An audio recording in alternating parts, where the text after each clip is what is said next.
West Tripura Lok Sabha constituency returning officer Dr. Vishal Kumar said that a total of 9 nomination papers have been submitted in West Tripura Lok Sabha constituency. He also said that BJP candidate Biplab Kumar Deb and Congress candidate Ashish Kumar Saha submitted their nomination papers on Wednesday.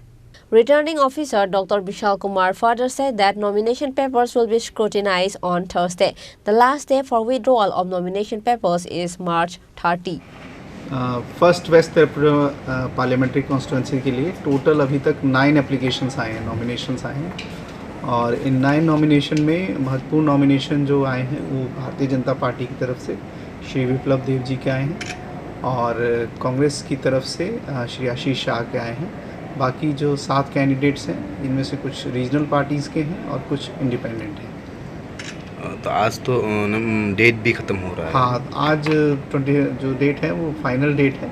हम उम्मीद करते हैं कि maximum होगा तो एक application और आ सकता है, नहीं तो यही एप्लीकेशन फाइनल लिस्ट में रहेगी। स्क्रूटिनी कब तक होगा और कब? कल स्क्रूटनी है, कल 11 बजे से स्क्रूटनी शुरू होगी, जिसमें सभी पार्टीज़ के मेंबर्स को बुलाया गया है जिन्होंने भी अप्लाई किया है और 30 तारीख को विड्रॉल है, लास्ट डेट विड्रॉल का।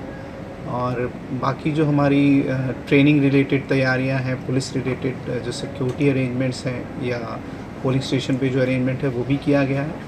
आज एक नई एडवाइजरी आई है इलेक्शन कमीशन की तरफ से कि जो गर्मी है उसको देखते हुए पोलिंग स्टेशन पे बाकी जो फैसिलिटीज़ हैं जैसे ड्रिंकिंग वाटर है या ORS की जो सुविधाएं देने का काम है या शेड का जो व्यवस्था है वो करने के लिए उसके अलॉन्ग हम भी उसी एडवाइजरी को फॉलो करके जो भी पोलिंग स्टेशंस पे उन पे इस तरह की सुविधाएं देने की कोशिश कर रहे हैं।